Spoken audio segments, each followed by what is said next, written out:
and I guess that's the practice. But congratulations, Koshin, on your book. It's truly a lovely read. If you haven't read it yet, there are copies out there. Why don't we start? I mean, we have only a half hour of a Q&A, so I think I'd like first for you to tell us what you hope to accomplish with the book, what you wanted to convey, what would you like us to take away from it, and then I'll touch on different themes that recur through the book, and you can talk about those. So first, tell us about the book. So I really feel like I've been writing this book for a very long time, and it was really from listening both to myself and to others, the people I have the privilege to practice with, the people I get to serve with. And the stories are so consistent, our struggles with just being fresh in the moment, to actually be spontaneous and to be free. And one of the stories that I keep returning to myself is really that story of the Buddha awakening and him going around to many different places and trying a lot of different practices and not really feeling like it was touching what was most important and most salient. And like that truck backing up, it's really that sense of we have to hear it. We have to hear ourselves and what's working and what's not working. And there's something so powerful to me about the Buddha story where he just realized this is not working. And so he was willing to do something different, and that sitting under the tree and learning to face what was difficult, what was hard, his anxiety, his fear, his entanglements. And I so related to that myself. And as a young person, and really trying to find my way and trying to find some sense of comfort and learning how to belong to this world. And where for many years of my life, I didn't know if I could. And so I just really related to that point where at a certain point, you have to face your basic fears and not turn away. And as my old karate teacher used to tell me, that you'll never be free until you can be still with your pain.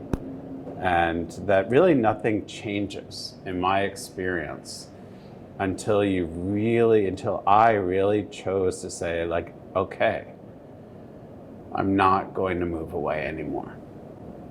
I'm not going to feed the distraction. And that's really what brought me to want to write into the Four Noble Truths, and to really think about, and many of the books that I've read about the Four Noble Truths kind of interestingly go quickly through the first three. Mm-hmm. And the first of the suffering, that the reality of suffering. And I remember as a young person reading in the Encyclopedia Britannica that the first noble truth was the truth that life has suffering. I remember saying out loud, thank you, that someone acknowledged that. And I think that's just so important and free. And then we can work with what causes that and how to pivot and how to actually create a life of freedom. And it just takes that steady, continuous practice, and we need good friends along the way. So part of my wish was that creating a book where sharing both personally and through other examples to really find how do we companion each other on this path. It's interesting that you mentioned friendship. I've known you for many years. As Chodo said, Koshin was at Tricycle in 1995, I think it was.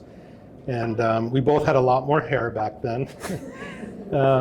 But you talk about your first inclination that you might want to be a Zen teacher, which I've known you all these years, I didn't know that story. There are many stories like that that I didn't know. Why don't you say something about that? I mean, I don't know how seriously you take that, but I kind of took it seriously. It was sort of a serendipitous encounter. How did you first think at such a young age that you might want to take that path? Well, I remember I used to go once or twice a year to see my grandpa George, who was my mom's dad, and he used to save National Geographic magazines and for me, and we used to lay on his white shag carpet next to the white leather beanbag. It was the 70s. and just look through these magazines, and at that time, in ancient times, they were like lost native tribes, and then suddenly they would have a profile of a city, and this one they actually had a profile of Tokyo. And I just remember flipping this one page and the smell of the magazine and seeing this picture of this Zen monk on the street in Tokyo with a aruragasa hat, which is that large bamboo hat. And you can't see his eyes, and you just saw a slight smile. And all the people around him were blurred in the photograph. And I remember just feeling such a relaxation in seeing that image of what was possible. And I'm a visual learner, and so it was like, this is an actual image of what else is possible, what else is true. And so I just remember going home and saying to my mother, I want to grow up and be a Zen Buddhist monk. And, and it turned out I did. Yeah. Yeah, well, I mean, you talk about being able to be still with your pain, and for all you know, that monk was being still with his pain. And you talk about the three poisons: anger, greed, and delusion. The fundamental causes of suffering is the three giants. Why don't you say something about that? I kind of like the idea of these looming challenges: anger, greed, and delusion. Rather, three poisons. I'm used to seeing them that way. Mm-hmm. Why did you call them giants? And what about the struggle? And what about being able to be still with that and accepting the difficult parts of this? Because looking at a blissful monk in meditation is one thing. That's certainly a draw. We want to partake of that. At the same time, though, we don't want to deal with the challenges and difficulty of the three giants rather than poisons, and the struggle that the practice can entail. Yeah, so in world mythology, there are giants in pretty much every culture. And I've always found them to be incredibly engaging because they're these huge forms that people had to reckon with and deal with. And usually they were quite difficult to deal with. And yet you had to figure out how to meet them directly. And so I've always just been very drawn to that image, and in particular, like the Titans, who in the Greek mythology were giant. And to think about people like Atlas and those kind of folks who were all Titans, and that they have to be reckoned with. And something about calling them poison, I feel that while I think that's also true, they can also be medicine. But no matter what, they have to be reckoned with. And so for me, like thinking about my own, their greed and resentment and delusion. So the giant of greed was so much for me in my life was really mostly my greed around my attachment to my story as a victim. And really seeing how, while I actually had many terrible experiences in my life, I was really holding tight to this identity around as a victim of violence, for example. And so I really began to see that part of how to reckon with that giant, which felt consuming and kind of overpowering, was really learning through practice about how to open up and actually do something new. And because we can get so caught in our story and our narrative that actually imprisons us, and or resentments. I actually, for many, many years, had, deep resentments towards the people who inflicted that violence on me. And understandably, on a certain perspective, and yet I became a prisoner of it. And in the same way, those two, for me, also very much imbued in my fundamental delusion that I was not okay. And so to me, really meeting that head on with courage and clarity and compassion, to me was and continues to be the way of freedom. I should mention the title of the book. I don't know whether Koshin mentioned it, but it's Untangled, Walking the Eightfold Path to Clarity, Courage, and Compassion.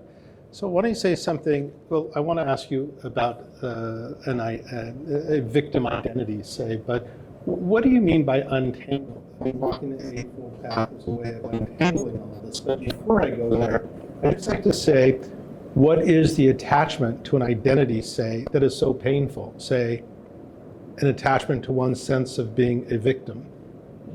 Of course, there are victims. That's not really the point. The point is, what is our attachment to that? It's an identity, I guess. Is that fair to say? It's something that we can kind of congeal around and leverage, sort of, to exist in the world. I think it becomes attachment and identity when it becomes solidified and calcified.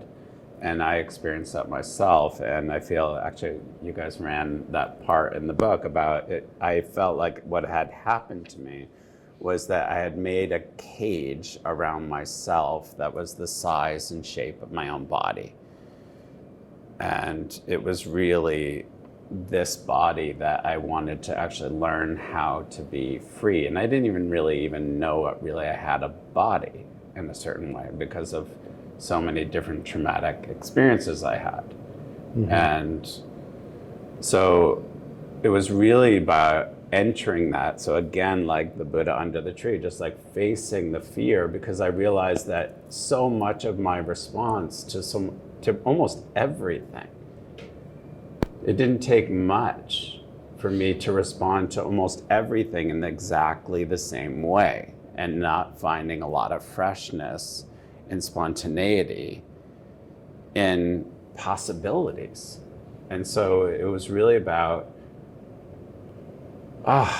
it's like enough already. And I realized that it's just about the singularity of an identity, as opposed to, yes, that's true, and what else is true?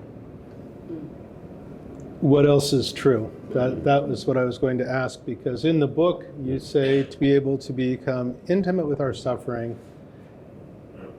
and then to think about what else is true. In other words, the narrative, the story that we lock ourselves into. Well, what else is true? Can you say something about that? It's probably the most important thing, because it's very easy. Probably all of us know a particular story we tell ourselves about ourselves. And so for me, it's like learning how to tell that story and say, oh, well, that's one version of the story. How could I tell this story? I remember actually studying with Marie Howe, mm-hmm. and who's our friend, and she's like, okay, so tell the story from the person standing behind you, and tell the story from the person who's making noodles and the next room. So like learning to actually realize I'm more connected to the world, and I can actually begin to tell my own story in so many different ways. It's kind of like the movie Rashomon, right? And so how something happened in the woods, And it really depends on your willingness to actually be flexible and agile. And to me, that's the fruit of practice, is learning how to be agile so that you can actually be, this is true, and what else is true? This is true, what else is true? This is true, what else is true? So learning how to me, that's freedom. You know, it's interesting because, yes, we do get locked into a particular story about ourselves. We forget that we can live a different kind of life. I mean, that's the promise of Buddhism, really, a kind of liberation. So we will tell a story one way or another. The stories are how we build meaning in our lives. But one curious thing, you know, there's this phenomenon of doom scrolling. You know, this attachment to negativity, this attachment to a negative story. I've been there plenty of times myself. And I wonder sometimes, habit, you know, it's just a habit, but it's a pretty fierce habit. So why don't you say something about breaking those habits and developing the kind of fluidity that you describe, inhabiting different identities, different stories, different possibilities? It might be the fundamental part of practice for me is really our attitude, and to really work with our attitude. I was just thinking about, lately I've been really thinking about the posture of Zazen, of feeling really grounded, really soft, really upright in our ethics and values, and a little open in our shoulders. And so for me, that is the attitude. And yes, it can be very easy to fall into like literally a posture of this. And then we can also remember, just put the phone down and do something new. You know, to me, it's like learning how to realize what's broken and to really think about that, what are we actually nourishing? How do I really trust my direct experience more than my habit? Mm-hmm. Yeah, you know, after this last election, many of us, I won't become polemical, but many of us were relieved that it wasn't what we had expected. And I also noticed in myself a kind of disorientation. I had told myself a story about what would happen, and it was something different to adjust to. Well, the world actually didn't fall apart this time. But I'm wondering, you were talking about what you were describing to me a moment ago about opening the shoulder, softening the belly, as I was listening to a talk of yours, and owning your kind of integrity and wholeness and dignity. Now, the reverse of that is shame. And we talked about being a victim, and with that goes shame, the sense of powerlessness and internalizing what happened to me. But there's also a kind of courage that's required when we practice. And you talk about this, and part of it includes the willingness to become embarrassed. You know, the willingness to fail or be awkward or to trip over something and say, I remember once I was doing kinhin at the village sendo and I tripped. I was terribly embarrassed, but everything went on. So why don't you talk about embarrassment and the willingness to experience that? To me, it's part of another gate of freedom, is to actually notice our habit of shaming ourselves.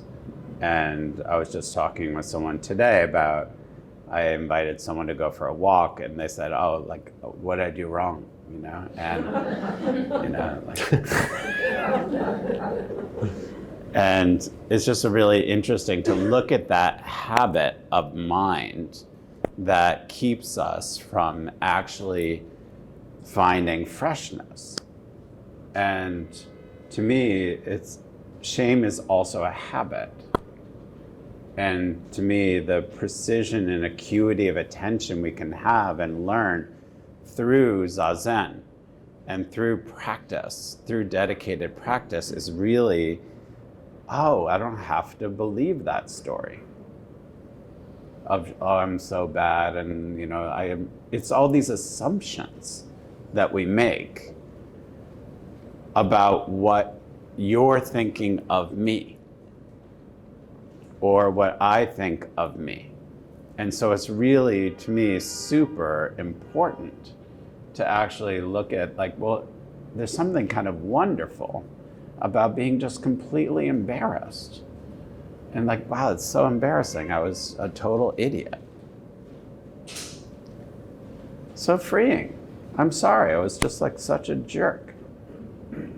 As opposed to like, oh, I'm such a bad person, and the habit of that. And I actually often tell this story of Todd and going to, when he went to Japan to study at the Aikido school. And, you know, what they were practicing was falling and being thrown. No, it's not you. I just realized I'm gonna get out of here before anyone else gets it. Okay. And what happened is that they were being thrown all the time because you actually have to learn how to fall and learn how to fall without fear. And then when you fall with fear, Todd even wrote a poem about this, that like there was a lot of broken bones and blood because people would resist the fall, right? And learning how to actually just learn how to fall is actually, to me, a gateway of moving into embarrassment. Just like, okay, we're gonna fall, we're gonna fall. What's the big deal? And learning how to get up is actually the most important thing. And to me, embarrassment is just like, as opposed to like, oh, I'm such a bad person, or I'm not good at this. I've yet to see how that can be helpful. Yeah, it's inevitable if you're trying something new. Yeah. You know, you also talk about, you alluded to it a moment ago, being with others and being generous with yourself. I mean, so often we're caught up in our anxieties and our petty concerns. We don't see the people around us, and we're not sharing our lives with them. We're not helping them in any way. And we're living in this sort of self-referential bubble. The reverse of that is something that surfaces in a story you tell. And the takeaway was, don't hold back. Why don't you tell that story? I thought it was a really beautiful story. And then we'll go to some questions, since I have lost all track of time.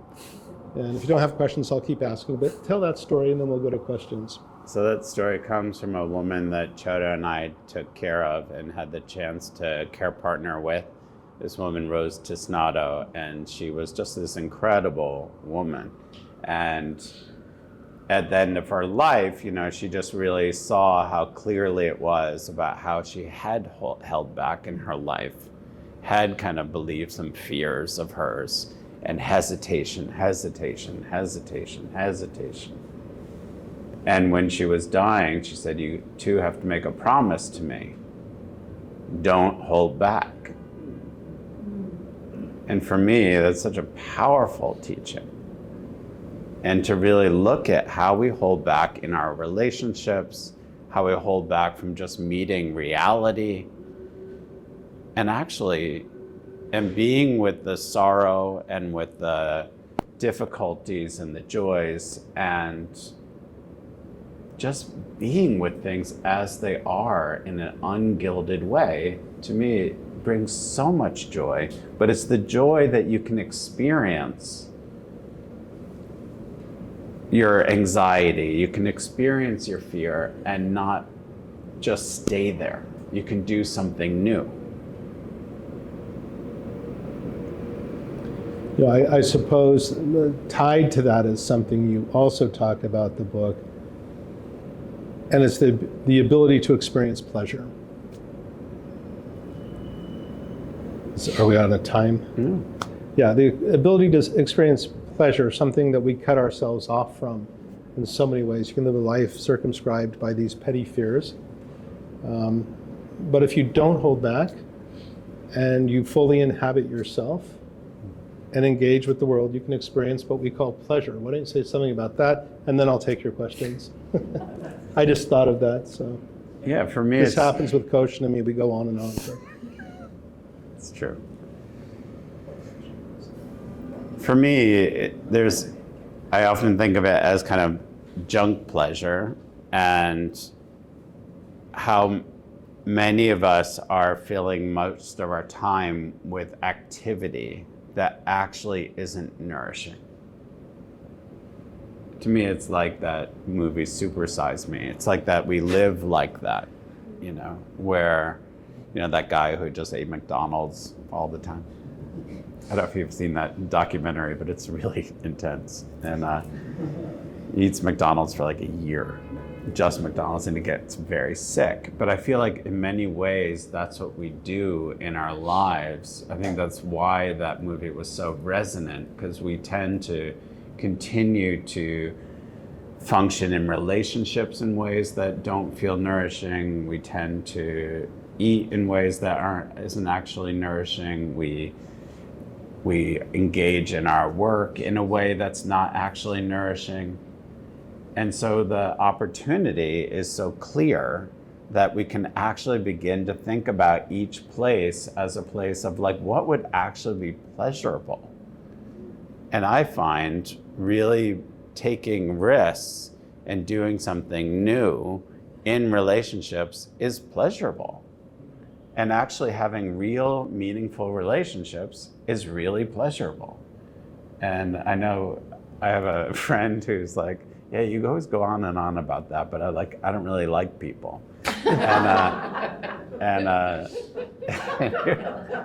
But he was like, I said, all right, well, I triple dog dare you just to like start talking to the grocery store people, start talking to the people in your life.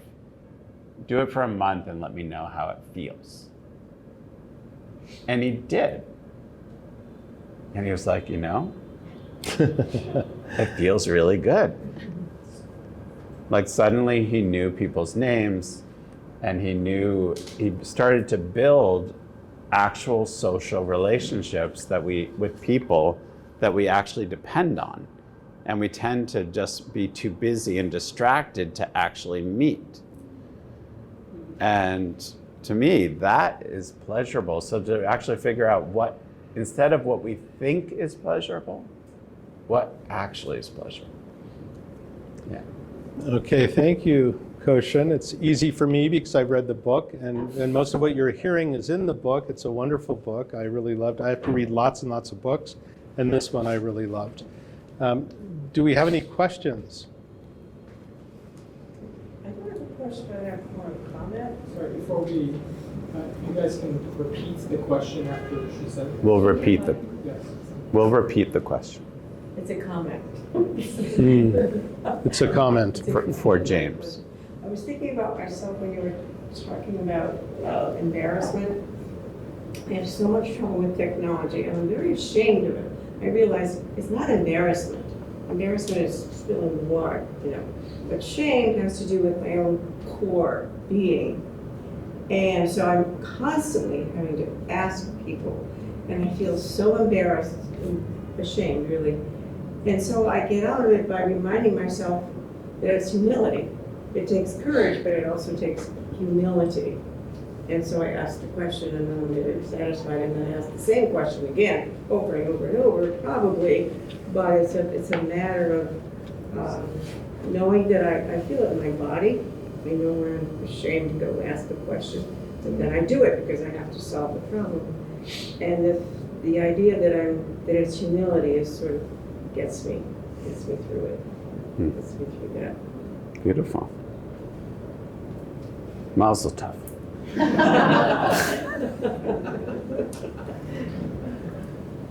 Anyone else have a question? Mayor. So Kelly Rico online, if you could repeat this. Does Koshin have a particularly sweet excerpt from the book he would love to read and would like us to hear?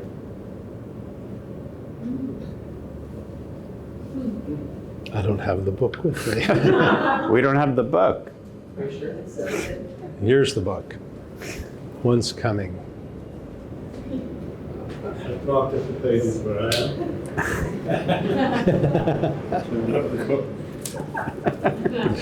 You mark the pages where you appear? Yeah. Yeah. Go read the part about Chodo's face then.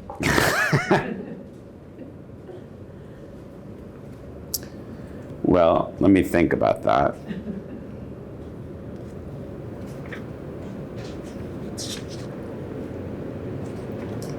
So, I can't find it.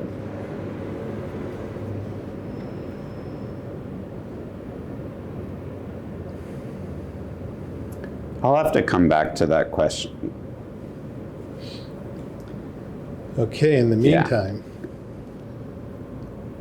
I have a question. A show. Yeah. I hold back a lot. And I notice when I hold back. And I'm wondering if you have any advice for that moment when I know I'm holding back, but I just cannot get myself to do something new.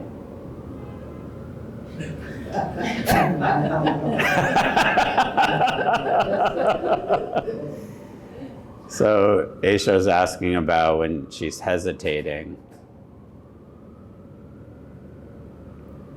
To me, it just always reminds me of this moment where a very dear person in my life, she and I went to Jamaica, not Jamaica, Queens, but and we were on this cliff in Negril, and it was this cliff where it was about 40 feet into the Caribbean. And we stood there for a really long time, probably like 2 or 3 hours, with our holding each other's hands. It looks really far, really far. And all these people were coming and jumping and jumping and jumping and jumping and jumping. And we're like, oh my God. And we got there we got a hitchhike there with some people. And they're like, all right, we're gonna go. And are you guys gonna jump or what? And we just looked at each other and said, let's do it. And we jumped off this cliff. And this sound came out of me that I can still recall. It was something like, ah. It was like the most crazy sound from the deepest part of my being, I think. And I just remember hitting the water and being in the midst of this gorgeous, gorgeous, clear Caribbean Sea. Little fish. And it was so awesome. It was like terrifying and awesome. And to me, it's like, that's the whole thing. Like the hesitation is just so popular. But are you actually, when are you going to do it? And it's up to you, because time is running out. And I've yet to meet a person who's dying, for example, who has been grateful that they've hesitated and held back. But I really think that's really important, because I feel like the biggest regret is, how is it that I believed all these fears? And what was I hesitating about? And so to me, the beauty of life is taking responsibility and realizing, don't hold back. What are you waiting for? Life is here. And so to me, at least in my own experience, the hesitation is like a death. It's almost like we're hastening death. We're creating death. And to me, what is amazing is to create life. The spark of life, which is to leap literally, often, into the unknown, which is actually what is always happening.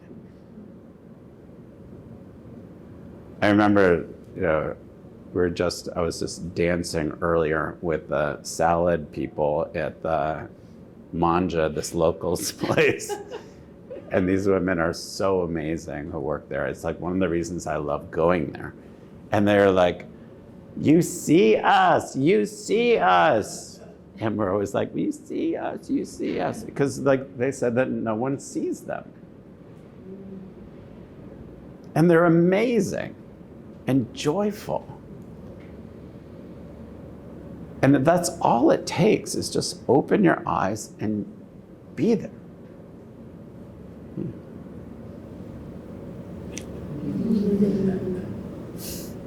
Yeah. How, I guess two-part question, how did you experience writing the book? And how do you know when you have 1 or 2 or 3 books and they're ready to come out? How did I experience writing the book and? And I guess how did you, at what point do you decide time to write another book?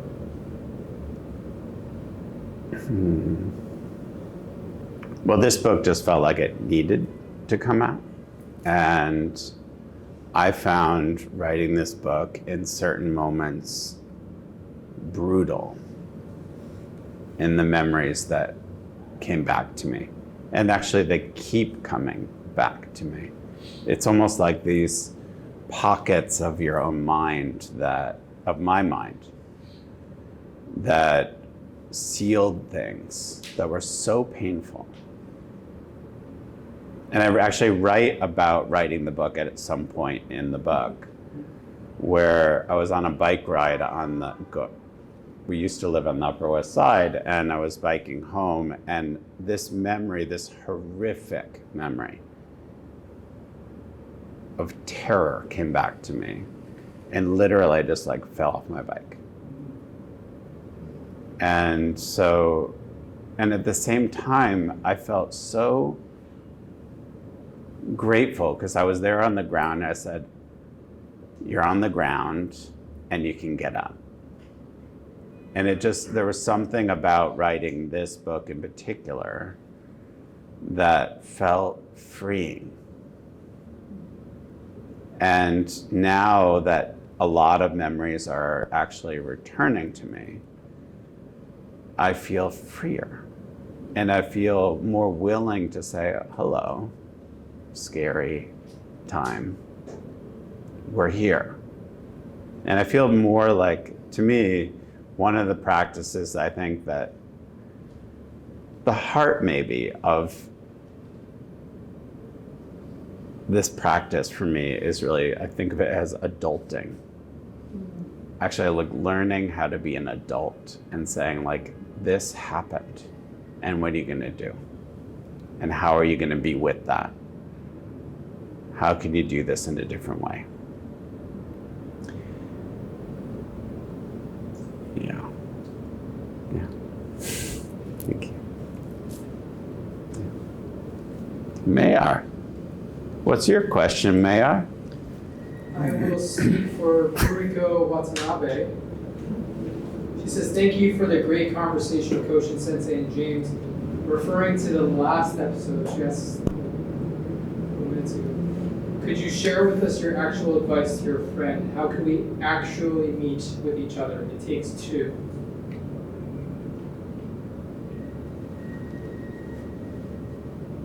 Which, I don't know what she's referring to. The last question, Aisha's question. Oh, Aisha's question. How do we actually connect? It takes 2. Well, to me, one of the images from that story that what it takes is relationship. So, Rachel and I jumping off this cliff together. I think that it takes actually being deeply connected, which is rare. And to really know each other's fears and to say, let's go. Let's go. So for me, it takes 2 is like, yes, the Buddha was extremely explicit that in order to practice, that you need Sangha, you need connection and community. You can't do this alone. And most of us are mostly isolated, even if we're married or whatever, because we don't know how to really connect in a meaningful way to the people we're actually with. And to take a risk to actually begin to get to know who you're with in a fresh way. And to realize that the person that you first met is not that person anymore, they're changing. And how are you actually with that person in their changes? Yeah. Yeah. Thank you. May I finally are going to ask a question? I'm ready. Craig Mindrum says, Koshin, could you retell the story of being in a checkout line and a person in front of you was treating the cashier poorly? That could be like every day I see. But this was, in our local grocery store on the Upper West Side, and the person in front of me was screaming at the checkout person. And it was so uncomfortable. And I had this whole story, this man is yelling at this woman, and it's so bad, it's like typical misogyny, blah, blah, blah. I had a whole story, and he's so terrible, and poor her. And then I got to the checkout, and I was like, wow, I'm so sorry that you had to experience that. And she's like, what are you talking about? And I was like, that guy was just screaming. She's like, oh, that's my boyfriend. And I did something so terrible to him. And he has every right to be furious with me. And he's so hurt. So it was like this incredible, like we make up such crazy stories about everything. And we often don't take the risk of finding out what's actually true or what's the actual experience. We just mostly are walking around like a movie camera projecting our story onto everything. Yeah. Anshin. So I want to actually go back to the question I don't think you answered, which was about the title of the book. What? The title of the book being Untangled. Oh, yeah. And I think that was something that was asked earlier. I know that in the previous book, you had thought about writing it something about zombies or something, and it became Wholehearted. And I'm wondering, just how did it become Untangled, or why did that become the fitting title for this expression? So the question is, how did I choose or not choose the title Untangled? Because my last book was supposed to be called Escape from Zombieland, and it was called Wholehearted. The publisher was like, nobody's going to buy a book called Escape from Zombieland. So, which, I still disagree with. But. Untangled was actually called Untangle. And I had a lot of discussion with the team, the beautiful team, but they really felt like it had to be done to give the people an idea that you could be done, even though I don't believe we're ever done. So it's kind of interesting. But for me, it was really a through line through my life. I remember I was going to I met this amazing group of teachers. It was Jack Kornfield and James Hillman and Michael Mead when I was around 17.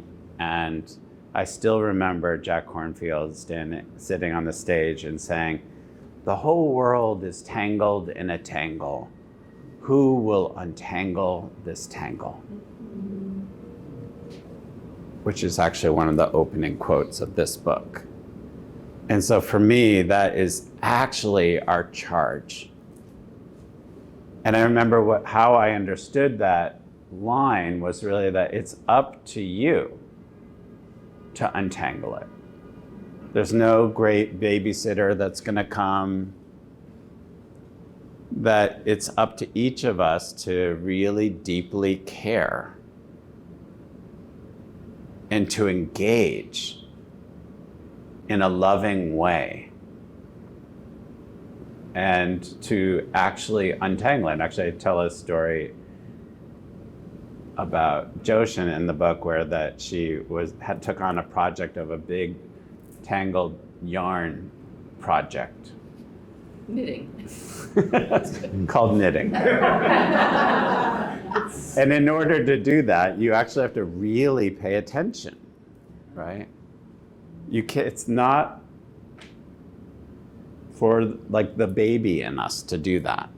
The baby in us is gonna be like, nah, I don't want to do it. I don't want to do it. It's hard.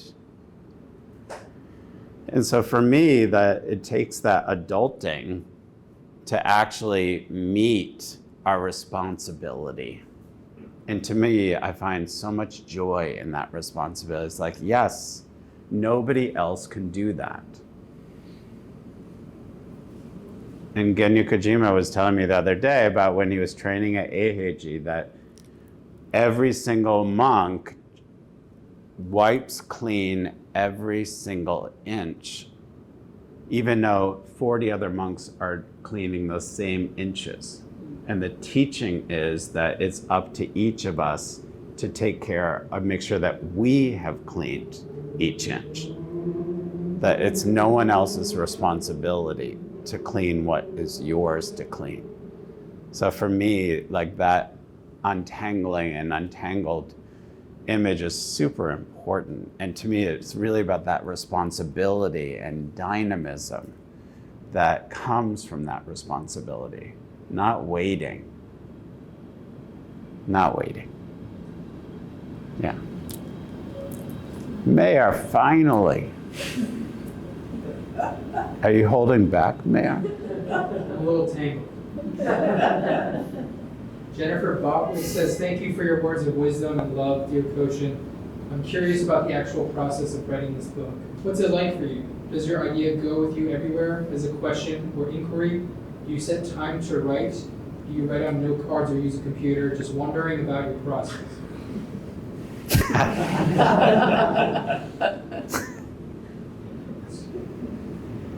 Well, in my spare time,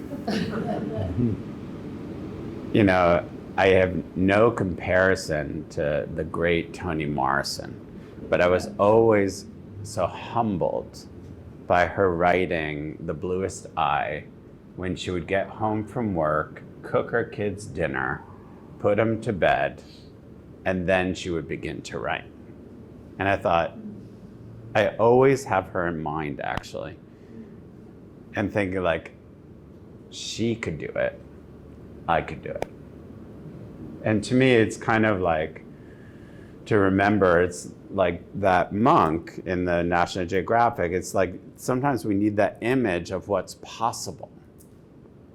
And I find, as a kind of visual learner, I always think of her like poring over her typewriter at midnight. And so I would just find time to do it. And in the like little corners and crevices of my amazing life. Yeah. And so it goes. Finally, man. Zach Carter says, did you find at times that you had to sacrifice your practice to better feel the trauma when writing some of the chapters? And has that balance shifted over the course of your books? Can you read it again? Yes. Did you find at times that you had to sacrifice your practice to better feel the trauma when writing some of the chapters? And has that balance shifted over the course of your books? I find steady practice is everything. I can't even imagine sacrificing practice for anything. And it's, to me, the most important thing because it's actually, to me, what plants the staff. And you can just feel who's planted their staff and who hasn't. You can see it how we walk into a room. And, you know, I have like the most I think we have the most beautiful Sangha here. I feel so nurtured and supported here. So that is so amazing. And I also have like the most exquisite Jungian psychoanalyst ever. And she's just this incredible life giver. And so to me, the combination and going really deep is actually the way through. You know, and I often, well, in the last like couple months, I keep telling the story about Tomas, which is this great tree, is in our friend Taruna Lodog, who's on our Contemplative Medicine Fellowship. On her ranch in Pecos, New Mexico, there's this amazing tree, huge cedar tree. And it's like, I don't know, that fat.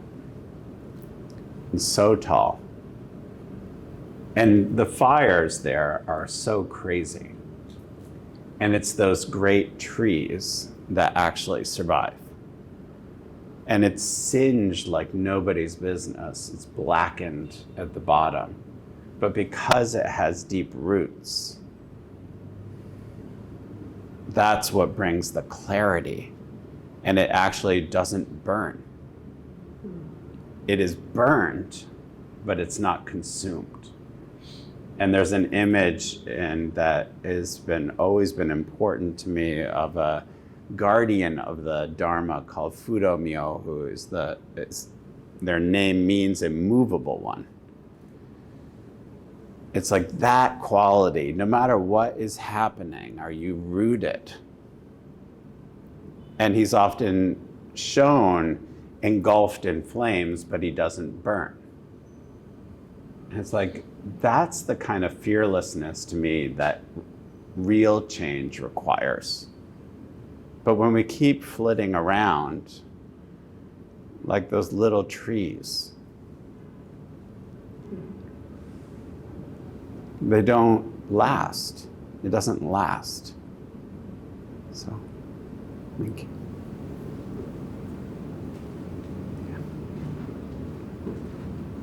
Yes. In wholehearted, you charge us with questions after each chapter. I'm wondering if there's like one question that you would like us to go with tonight in this book that you can help charge us or excite us in reading this.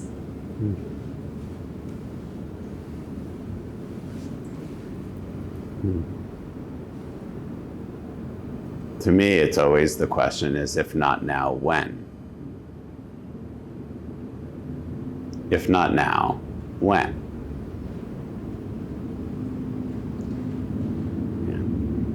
Yeah. Stop messing around. Unless you want a life of messing around. I mean, that's also possible. But I find there's not a lot of freedom in that. There's just ongoing exacerbation of our suffering. In my experience. Unless it's truly joyful, then that would be great. Yeah. Good. Well, there's a book signing. Yes. Is it time? Yeah. Okay. So there are books back here. I was in the past. You don't want to? No, okay. All right. Well. Nice try, Dad.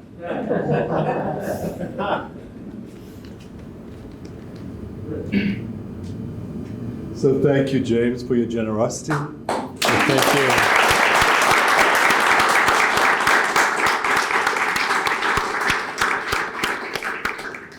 James is an incredibly busy person and such a generous offer to be here, to be with Koshin this evening. Thank you, Koshin, for such a great book.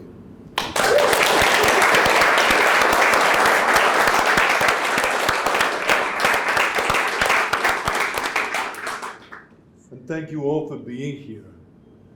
This is another act of generosity, giving of your time to just be here this evening and to show support for Koshin It's a really beautiful book. I've actually read it myself.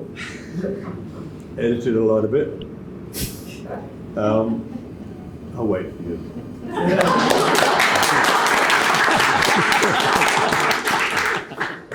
And in the spirit of generosity, there are books for sale. If you've already bought or ordered on Amazon, it can also be found in your favorite bookstore.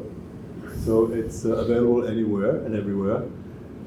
So please take advantage of the books being on the table there. Also, there's an act of dana, which is giving and receiving. In giving, you're also receiving. So if you haven't bought a book, or you've already bought a book and don't need a new one, just think about the little glass cube out on the counter there, which gratefully accepts donations, which helps to support the center and the work that we do. I just threw that in. Is that okay? Thank you all so much for being here. And again, just thank you, James. Thank you, Koshin. Beautiful. Oh, and one other thing before we all go.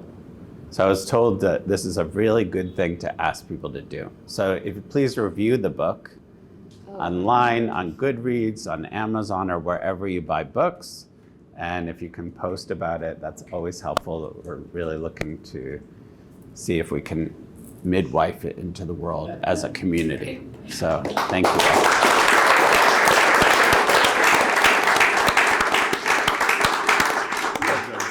And thank you so much to all the students and our staff who helped put this event together.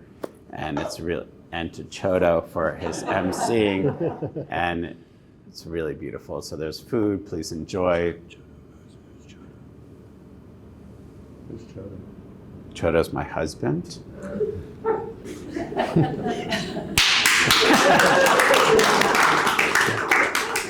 And let's enjoy. Thank you so much.